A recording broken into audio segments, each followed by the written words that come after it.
Day 41 Disaster Relief, March 23rd, down in Hendersonville. We're with Bud McCall from Appalachian Navy, Cody and I. And Cody and I and our families were at his church service this morning at Bethel Wesleyan Church in Flat Rock, which is right next to Hendersonville. So his church, I don't know if you can see it over there. We're out behind their church where they have shipping container where they had received a ton of donations from. They had a whole network of churches come together, start sending them stuff, and the relief phase after Hurricane Helene, and then I got some propane here. Still running propane. The temperatures are warmed up. People are still relying on it to keep the campers warm and running, and so this is kind of where Bud's operations and his team are. And I don't even want to talk a little bit about why, even though it ain't snowing, it's not a polar vortex anymore, propane's still an important deal down here.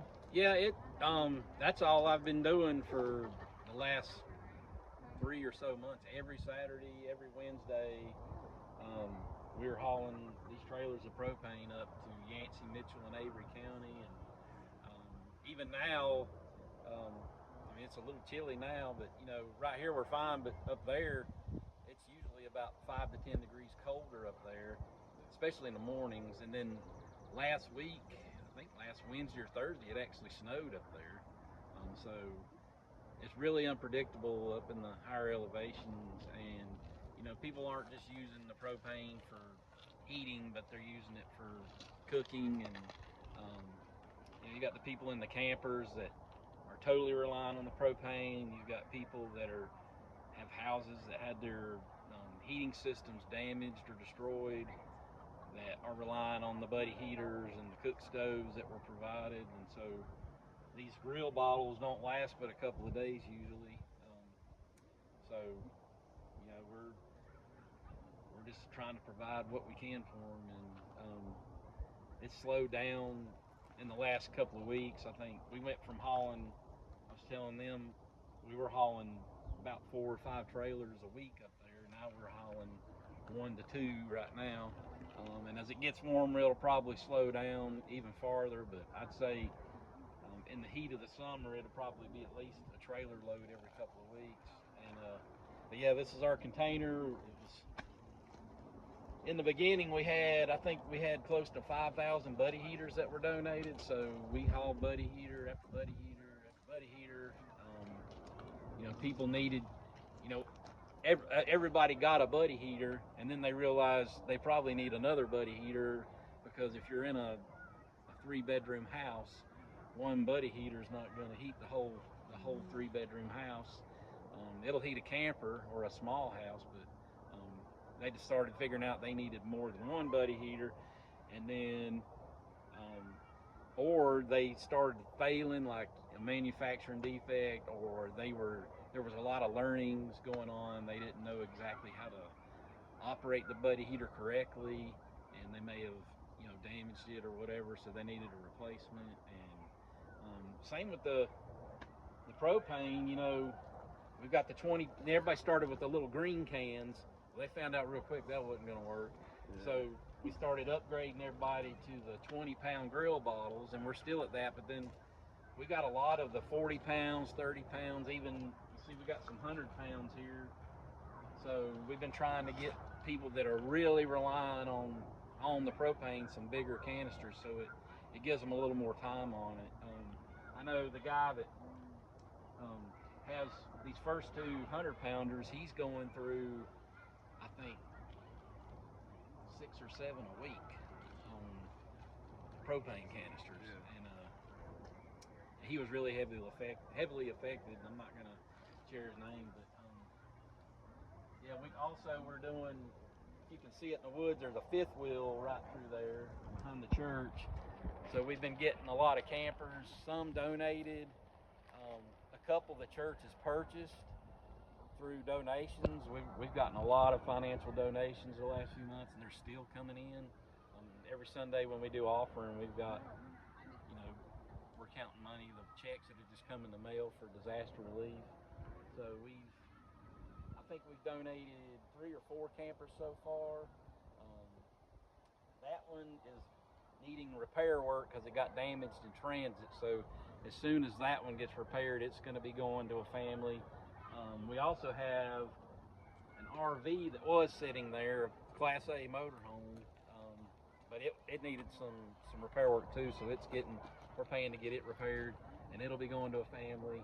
And I believe we purchased a camper this past week, and it's down in South Carolina, and I don't know if I'm going to be the one to go get it or someone else will, but so we've purchased another camper.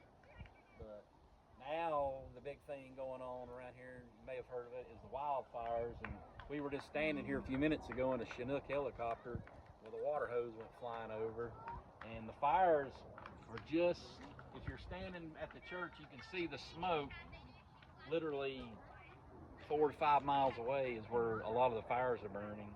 So people are being evacuated. I don't know if that'll open up new needs. You know, people get their houses burned down. It might be something we have to help with getting them a camper. And this is part of the fallout of Hurricane Helene as well. It's all this timber that's down, dry wood, everything. It's been kind of dry the last few months anyway. We've gotten rain, but it's pretty dry right now, so it don't take much, and it's just gonna get worse too over the next couple of years as that wood dries out. And they're even having fires up in Yancey County and in Bakersville. They've been having fires, so it's everywhere. Yeah.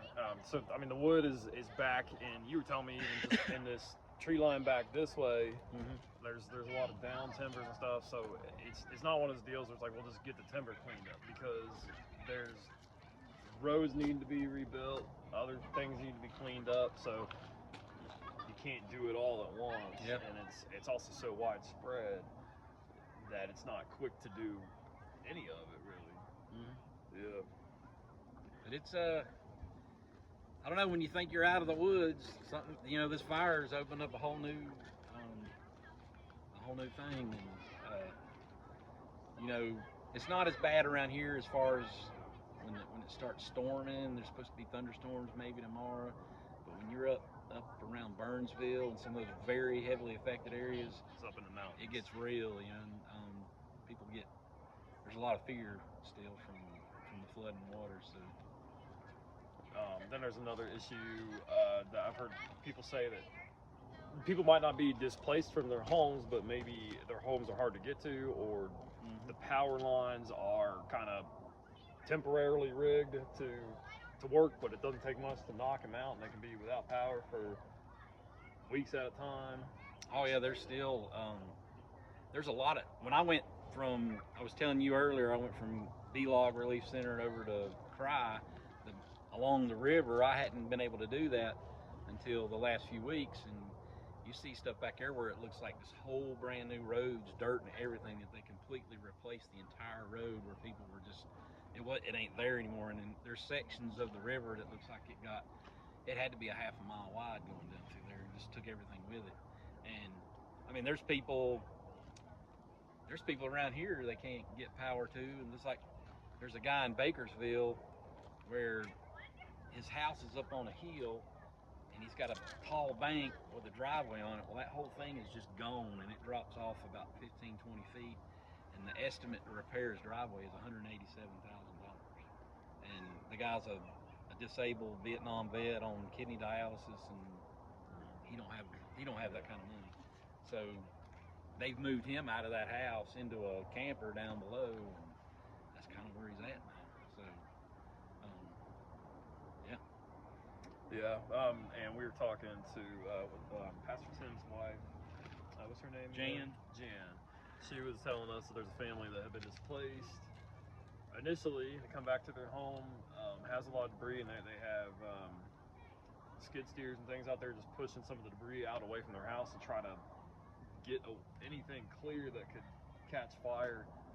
So they've been affected once by having to evacuate a Black Hawk or other methods be flown out from the flood, and now they're dealing with this fire. So just keep these people in your prayers as they try to process what they're going to do, and how things are affecting them, and do they need to evacuate, do they stay where they are, and they try to just keep tabs on the situation and try to process all that.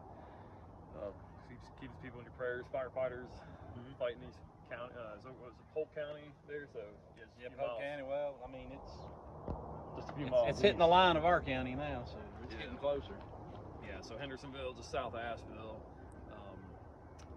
Air quality alert here. We were outside where we were staying in Hendersonville, and our kids were playing outside, and we were seeing ashes just laying on the table there, and it was smelled like a campfire going on, or brush burning going on, but it was getting smokier and smokier as the day went on. It's kind of blown out a little bit here. I know the wind must have changed, but